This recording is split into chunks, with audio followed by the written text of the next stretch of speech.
Bonjour à tous, aujourd'hui je vais vous présenter une espèce qui me tient particulièrement à cœur, une espèce que j'adore, espèce africaine, grosse espèce, les Camponotus maculatus. C'est vraiment une espèce géniale que j'aime énormément. Vraiment, elles sont magnifiques, vous voyez les ovaires sont jaunes avec très peu de noir et les majors avec une grosse tête noire. Elles sont vraiment superbes. C'est une espèce à développement rapide.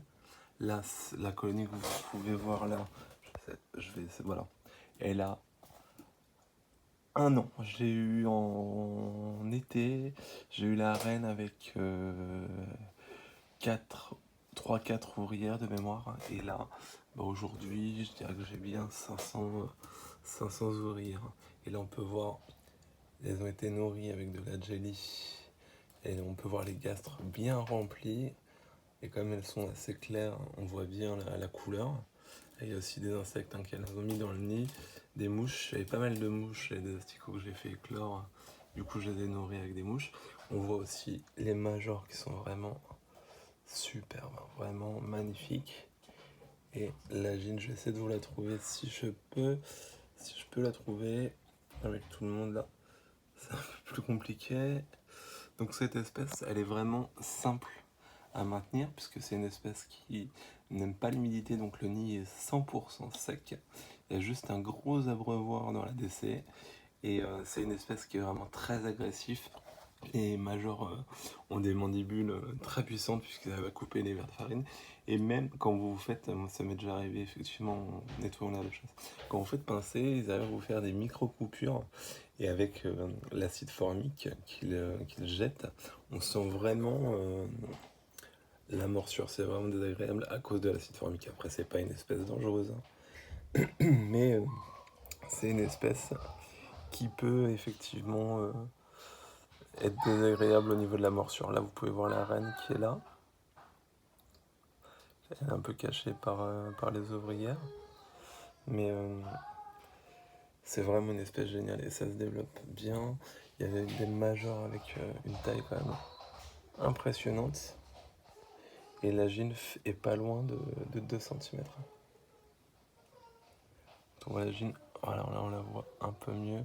Bon, on a une ouvrière qui passe avec un cocon. Là ouais, on voit vraiment la taille de la gine qui est vraiment très grosse. Sur cette gine là, il manque un tout petit bout d'antenne. C'est un peu dommage, mais bon, ça ne gêne en rien le développement. La preuve, quand on voit la taille de la colonie maintenant. Et cette espèce-là n'est pas difficile pour le nourrissage. Donc, nourrissage, liquide sucré, jelly. En ce moment, j'ai pas mal de jelly, ils aiment bien. Tous les insectes, tout passe. Et pour cette espèce, donc pas de diapause. Moi, je les maintiens là à 28-29 degrés. Alors, ça peut vous paraître élevé, mais comme c'est une espèce africaine, ça le fait sans problème. Là, sans aucun problème, ça le fait quoi. Et Et c'est une espèce qui est vraiment rapide, on l'appelle aussi fourmi grand galop. Elle est vraiment haute sur pattes et très rapide. Elle chasse très bien. Comme je vous le disais, pour moi, c'est une de mes Camponotus préférées. C'est vrai. Là, elle est vraiment dans le top 3, hein. À venir, j'aimerais bien avoir Camponotus fulvopilus pour ceux qui connaissent. Mais ça, déjà, avoir cette espèce, c'est vraiment génial. C'est une espèce qu'on voit rarement en élevage parce qu'il y a peu de dispo en général. Donc quand il y a quelques dispos, il faut pas hésiter à sauter dessus, quoi. Donc voilà, cette colonie qui est élevée en e-building acrylique. Donc là, je retourne un peu l'écran, vous voyez. Il y en a pour... je suis tranquille, je pense pendant 1 année. Après, il faudra que je les déménage. Donc voilà, quoi.